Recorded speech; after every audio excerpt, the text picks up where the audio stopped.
اور اپنے دل کی بات اپنے رب کے سامنے رکھ دیں۔ اور قرآن تو وہ عظیم کلام ہے جو اللہ تعالیٰ نے انسانوں کی ہدایت کے لیے نازل فرمایا۔ جب آپ قرآن کی تلاوت کرتے ہیں تو صرف الفاظ ادا نہیں کرتے بلکہ اپنے دل کو اللہ کے کلام سے جوڑتے ہیں۔ اس لیے آج کے دن قرآن کریم کی تلاوت کو اپنی زندگی کا حصہ ضرور بنائیں۔ وقت کی نزاکت کو مد نظر رکھتے ہوئے آئیے ناظرین اب آج کے اس بابرکت عمل کی طرف بڑھتے ہیں، لیکن اس سے پہلے اگر آپ اس چینل پر نئے ہیں اور ابھی تک چینل کو سبسکرائب نہیں کیا تو سبسکرائب کر لیں، کیونکہ ایسے بہت سے اسلامی اعمال، دعائیں اور قرآن و سنت سے متعلق مفید باتیں آپ تک پہنچتی رہیں گی انشاءاللہ۔ اب عمل کیا ہے؟ آج 14 ربیع الاول دوسرے جمعہ کا پورا دن، پوری رات آپ کے پاس موجود ہے۔ جب بھی آپ کو مناسب وقت ملے بہتر ہے کہ باوضو ہو کر اطمینان سے بیٹھیں۔ اگر ممکن ہو تو مصلی پر بیٹھیں، اور اگر کسی وجہ سے ایسا ممکن نہ ہو تو جہاں مناسب ہو وہاں بیٹھ کر یہ وظیفہ پڑھ سکتے ہیں۔ سب سے پہلے پیارے آقا حضرت محمد مصطفیٰ صلی اللہ علیہ وآلہ وسلم کی ذات اقدس پر 3 مرتبہ درود پاک پڑھنا ہے۔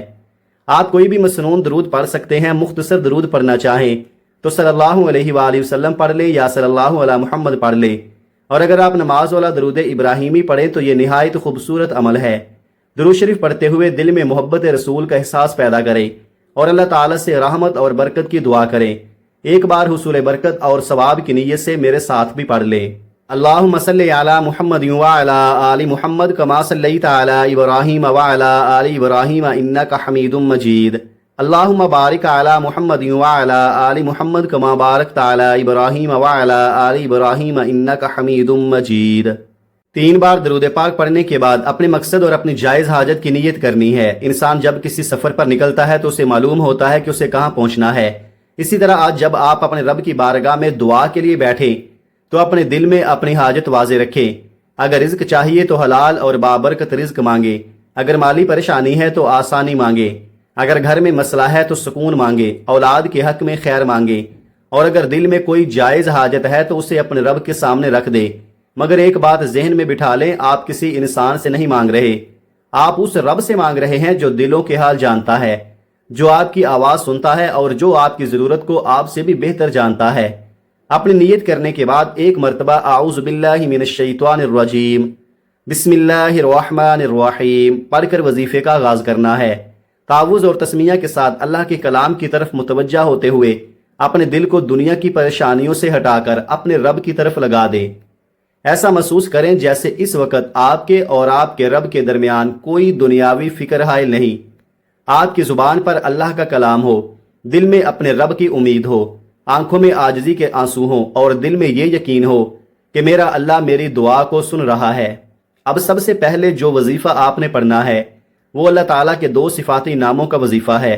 یہ دونوں نام اللہ تعالیٰ کی صفات میں سے ہیں، یا رزاقو یا فتاحو۔ یا رزاقو یعنی اے رزق عطا فرمانے والے، اور یا فتاحو یعنی اے بند دروازے کھولنے والے، اے مشکلات کو آسان فرمانے والے۔ ذرا سوچیں، جب رزق دینے والا خود اللہ ہے، جب مشکل کشا اور راستے کھولنے والا بھی وہی رب ہے، تو پھر اپنی حاجت لے کر اسی کے دروازے پر کیوں نہ بیٹھا جائے؟ دنیا کے دروازے کبھی کھلتے ہیں اور کبھی بند ہو جاتے ہیں، انسان کبھی ساتھ دیتا ہے اور کبھی مجبور ہو کر پیچھے ہٹ جاتا ہے، لیکن اللہ تعالیٰ کا دروازہ ہمیشہ کھلا رہتا ہے۔ اگر آپ رزق کی تنگی سے پریشان ہیں، کاروبار میں رکاوٹ ہے، گھر کے اخراجات پورے کرنا مشکل ہو رہے ہیں، یا زندگی میں ایسے راستے بند نظر آ رہے ہیں جن کے کھلنے کی آپ مدت سے دعا کر رہے ہیں، تو آج اللہ تعالیٰ کو اس کے پیارے صفاتی ناموں سے پکاریں، یا رزاقو یا فتاحو۔ اور جب یہ مبارک نام پڑھیں تو صرف زبان سے نہ پڑھیں، دل کو بھی ان معانی کے ساتھ جوڑ دیں۔ دل میں یقین رکھیں کہ میرا رزق کسی انسان کے ہاتھ میں نہیں، میرا رب رزاق ہے۔ میری مشکلات کسی انسان کے بس میں نہیں، میرا رب فتاح ہے۔ اب توجہ کے ساتھ سن لیں کہ آپ نے کیسے اور کتنی بار پڑھنا ہے، توجہ کیجئے گا۔ یا رزاقو یا فتاحو 1 بار، یا رزاقو یا فتاحو 2 بار، یا رزاقو یا فتاحو 3 بار۔ اس طرح آپ ہاتھوں کی انگلیوں پر یا تسبیح کے دانوں پر پڑھ لیں۔ آپ نے صرف 11 بار پڑھنا ہے۔ اصل مقصد تعداد سے زیادہ اللہ تعالیٰ کی طرف توجہ، عاجزی اور اپنی جائز حاجت کے لیے دعا کرنا ہے۔ کبھی کبھی انسان سمجھتا ہے کہ اس کے حالات اتنے خراب ہو چکے ہیں کہ اب کوئی راستہ باقی نہیں رہا، لیکن یاد رکھیں جہاں انسان کی تدبیر ختم ہوتی ہے وہاں اللہ کی قدرت شروع ہوتی ہے۔ آپ صرف 1 قدم اپنے رب کی طرف بڑھائیں، اپنی حاجت اس کے سامنے رکھیں اور پھر اس کی رحمت سے اچھی امید رکھیں۔ آج کا یہ وظیفہ اسی امید کے ساتھ پڑھیں کہ میرا رب رزاق ہے، وہ رزق دینے والا ہے، میرا رب فتاح ہے، وہ راستے کھولنے والا ہے۔ جب آپ پہلے نمبر پر 11 بار یا رزاقو یا فتاحو پڑھ لیں تو اب دوسرے نمبر پر آپ نے قرآن کریم کی پہلی اور نہایت عظیم سورت پڑھنی ہے جسے سورہ فاتحہ کہا جاتا ہے۔ یہ وہ مبارک سورت ہے جسے ہم ہر نماز میں پڑھتے ہیں۔ اس سورت میں اللہ تعالیٰ کی حمد بھی ہے، اس کی رحمت کا ذکر بھی ہے، اس کی بادشاہی کا اقرار بھی ہے، اسی سے مدد مانگنے کا اقرار بھی ہے اور سیدھے راستے کی دعا بھی۔ ذرا غور کیجئے، ہم جب سورہ فاتحہ پڑھتے ہیں تو دراصل اپنے رب کے سامنے اپنی عاجزی کا اظہار کر رہے ہوتے ہیں۔ ہم کہہ رہے ہوتے ہیں، اے اللہ، تو ہی ہمارا رب ہے، تو ہی رحمان ہے، تو ہی رحیم ہے، تو ہی تمام جہانوں کا مالک ہے، ہم تیری ہی عبادت کرتے ہیں اور تجھ ہی سے مدد مانگتے ہیں۔ کبھی ایسا ہوتا ہے کہ انسان اپنی پریشانی کسی کو نہیں بتا پاتا، وہ لوگوں کے سامنے مسکراتا رہتا ہے لیکن رات کی تنہائی میں آنکھوں سے آنسو بہتے ہیں، وہ اپنے دل میں ہزاروں سوال لیے پھرتا ہے۔ ایسے وقت میں اپنے رب کے سامنے بیٹھ کر قرآن کی تلاوت کرنا اور اسی سے مدد مانگنا مومن کے دل کو امید دیتا ہے۔ آج 14 ربیع الاول دوسرے جمعہ کے اس بابرکت دن جب آپ سورہ فاتحہ پڑھیں تو صرف الفاظ ادا کرنے کے لیے نہ پڑھیں، ہر آیت کے معنی اور اپنے رب کی عظمت کو دل میں محسوس کرتے ہوئے پڑھیں۔ اپنی حاجت کو ذہن میں رکھیں لیکن دل کو اللہ کے رضا کی طرف متوجہ رکھیں۔ یہ نیت رکھیں کہ یا اللہ، میں تیرے کلام کی تلاوت صرف اس لیے کر رہا ہوں کہ تو مجھ سے راضی ہو جائے، میرے حال پر رحم فرما اور میرے لیے جو بہتر ہے وہ عطا فرما۔ اب توجہ سے سورہ فاتحہ کی تلاوت سماعت فرما لیں۔ بسم اللہ الرحمن الرحیم، الحمد للہ رب العالمین، الرحمن الرحیم، مالک یوم الدین، ایاک نعبد و ایاک نستعین، اہدنا الصراط المستقیم صراط الذین انعمت علیہم غیر المغضوب علیہم ولا الضالین، آمین۔ سورہ فاتحہ مکمل ہو گئی۔ اب آپ نے سورہ فاتحہ 7 مرتبہ پڑھنی ہے، لیکن اسے جلدی جلدی صرف گنتی پوری کرنے کے لیے نہ پڑھیں، محبت کے ساتھ پڑھیں، عاجزی کے ساتھ پڑھیں، اپنے رب کی عظمت کو دل میں رکھتے ہوئے پڑھیں۔ جب آپ کہیں الحمدللہ رب العالمین تو دل میں محسوس کریں کہ آپ اس رب کی حمد بیان کر رہے ہیں جو تمام جہانوں کا پروردگار ہے۔ جب کہیں الرحمن الرحیم تو اپنے دل کو اس کی رحمت کی طرف متوجہ کریں، اور جب کہیں ایاک نعبد و ایاک نستعین تو دل سے اقرار کریں کہ یا اللہ، ہم تیری ہی عبادت کرتے ہیں اور مدد بھی تجھ ہی سے چاہتے ہیں۔ اور جب کہیں اہدنا الصراط المستقیم تو صرف دنیا کی کامیابی نہیں بلکہ اپنے رب سے سیدھا راستہ، ہدایت، برکت اور زندگی کے ہر معاملے میں خیر مانگے، پھر اپنی جائز حاجت اللہ تعالیٰ کے سامنے رکھ دیں۔ آپ کے حالات جیسے بھی ہوں دل کو مایوسی کے حوالے نہ کریں۔ اگر آج آنکھوں میں آنسو ہے تو انہیں آنسو کے ساتھ اپنے رب کو پکاریں، اگر دل میں درد ہے تو وہ درد اپنے اللہ کے سامنے بیان کریں، کیونکہ وہی آسمانوں اور زمینوں کا رب ہے، وہی خالق ہے، وہی مالک ہے، وہی رزاق ہے اور وہی ہماری دعاؤں کو سننے والا ہے۔ اس لیے آج 14 ربیع الاول دوسرے جمعہ کے اس بابرکت دن سورہ فاتحہ کو 7 مرتبہ محبت، ادب اور عاجزی کے ساتھ پڑھیں۔ دوسرے نمبر پر سورہ فاتحہ کو 7 مرتبہ محبت اور عاجزی کے ساتھ پڑھنے کے بعد اب تیسرے اور آخری نمبر پر جو وظیفہ آپ نے پڑھنا ہے، اور یہ وظیفہ صرف عمل کا اختتام نہیں بلکہ اپنے رب کے سامنے جھکنے، اپنی کوتاہیوں کا اعتراف کرنے اور سچی توبہ کرنے کا وقت ہے، کیونکہ ہم سب انسان ہیں، ہم سے غلطیاں بھی ہوتی ہیں، ہم سے گناہ بھی ہو جاتے ہیں، کبھی زبان سے ایسی بات نکل جاتی ہے جس پر بعد میں شرمندگی ہوتی ہے، کبھی آنکھ کوئی ایسی چیز دیکھ لیتی ہے جو نہیں دیکھنی چاہیے تھی، کبھی دل میں ایسی خواہش آ جاتی ہے جس سے بچنا چاہیے تھا، اور کبھی انسان جانتے بوجھتے بھی اپنے رب کے حکم سے غافل ہو جاتا ہے۔ لیکن ہمارے رب کی رحمت دیکھیے کہ وہ بندے کو گناہ کے بعد بھی اپنی طرف واپس آنے کا راستہ دکھاتا ہے۔ اس لیے آج کے اس عمل کے آخر میں آپ نے استغفار کرنا ہے۔ استغفار کے بہت سے کلمات ہیں لیکن آپ نے یہ پڑھنا ہے، استغفر اللہ ربی من کل ذنب واتوب الیہ۔ اور اگر آپ کو یہ مکمل استغفار یاد نہیں یا پڑھنے میں دشواری ہو تو صرف استغفر اللہ بھی پڑھ سکتے ہیں، لیکن آج اسے صرف زبان سے ادا نہ کریں۔ آج جب استغفار کریں تو اپنے دل کو بھی ساتھ رکھیں، اپنی زندگی کے ان لمحوں کو یاد کریں جب آپ سے غلطی ہوئی، ان گناہوں کو یاد کریں جن پر آج بھی دل اندر سے شرمندہ ہے، ان مواقع کو یاد کریں جب آپ کو اللہ کو یاد کرنا چاہیے تھا مگر آپ دنیا میں کھو گئے، اور پھر اپنے رب کے سامنے جھک جائیں، اللہ سے معافی مانگیں۔ اب توجہ سے سن لیں کہ استغفار کتنی مرتبہ پڑھنا ہے۔ استغفر اللہ ربی من کل ذنب واتوب الیہ 1 بار، استغفر اللہ ربی من کل ذنب واتوب الیہ 2 بار، استغفراللہ ربی من کل ذنب واتوب الیہ 3 بار۔ اس طرح آپ ہاتھوں کی انگلیوں پر یا تسبیح کے دانوں پر پڑھ لیں۔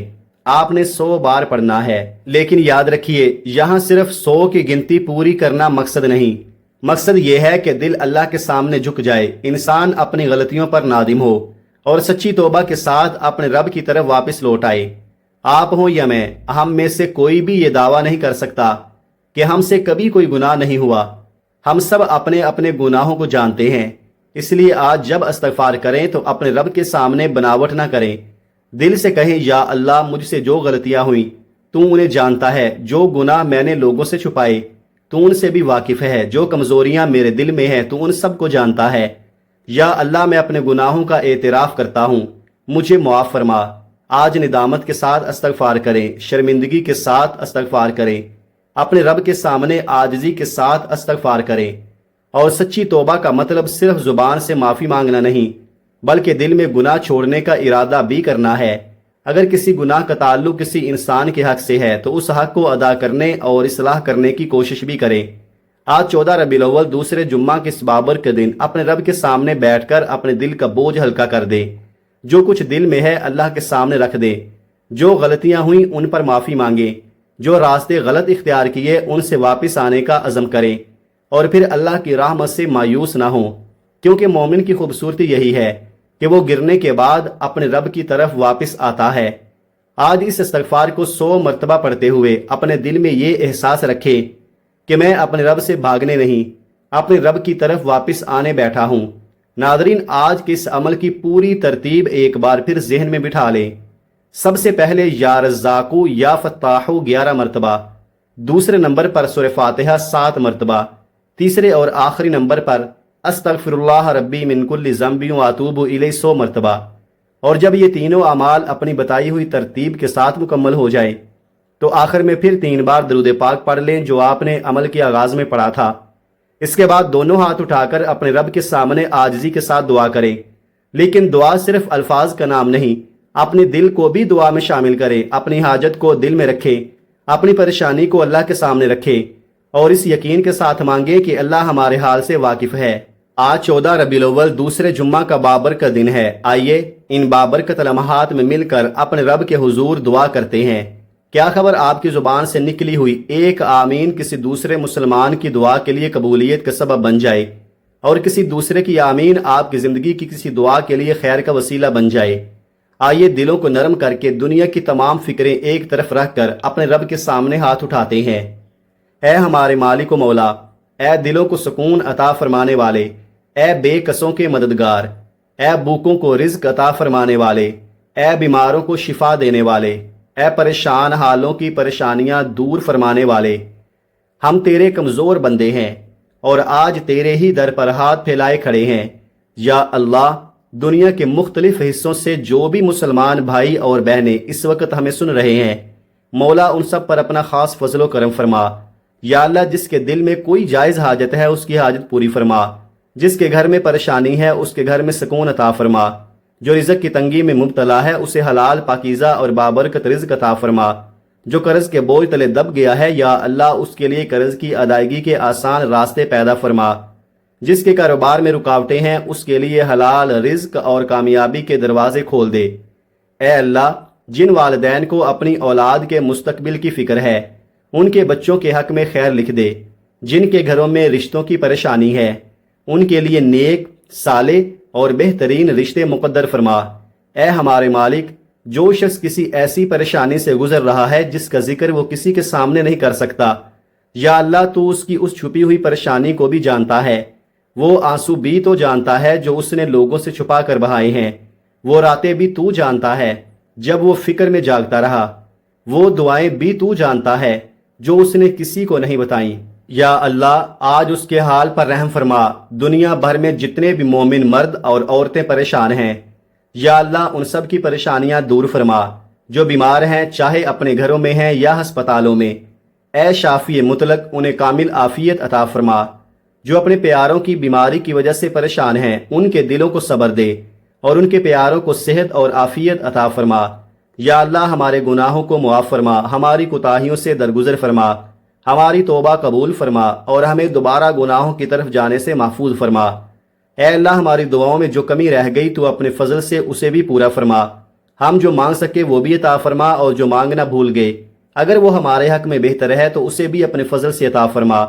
یا اللہ، ہمارے رزق میں برکت عطا فرما، ہمارے گھروں میں محبت عطا فرما، ہمارے دلوں میں سکون عطا فرما، ہماری زندگیوں میں خیر عطا فرما۔ اے رب العالمین، ہمیں اپنی رحمت سے محروم نہ فرمانا، ہم تیرے در سے خالی ہاتھ نہ لوٹیں۔ یا اللہ، ہماری یہ حاضری، ہماری تلاوت، ہمارا ذکر، ہمارا استغفار، ہماری دعائیں اور ہماری عاجزی اپنی بارگاہ میں قبول و منظور فرما۔ جو ہم نے مانگا اسے ہمارے حق میں بہتر ہو تو ہمارے مقدر میں لکھ دے، اور جو ہم مانگ نہیں سکے مگر ہمارے لیے بہتر ہے وہ اپنے فضل سے بن مانگے عطا فرما۔ آمین یا رب العالمین۔ اے اللہ، ہمارے والدین پر رحم فرما، ہمارے گھروں پر رحم فرما، پوری امت مسلمہ پر رحم فرما، اور دنیا بھر میں جہاں کہیں کوئی مظلوم، مجبور، بیمار یا پریشان مسلمان ہے اس کے لیے آسانی پیدا فرما۔ آمین ثم آمین۔ ناظرین، اگر آپ بھی اپنے رزق میں برکت، وسعت اور حلال کشادگی کی دعا چاہتے ہیں تو اللہ تعالیٰ کے پیارے صفاتی ناموں میں سے کوئی ایک نام کمنٹ میں ضرور لکھیں۔ اللہ تعالیٰ ہم سب کا حامی و ناصر ہو، ہماری جائز دعاؤں کو قبول فرمائے، ہمارے گھروں کو امن و سکون عطا فرمائے، اور ہمیں ہمیشہ قرآن و سنت سے جوڑے رکھے۔ آمین یا رب العالمین۔ السلام علیکم ورحمۃ اللہ وبرکاتہ۔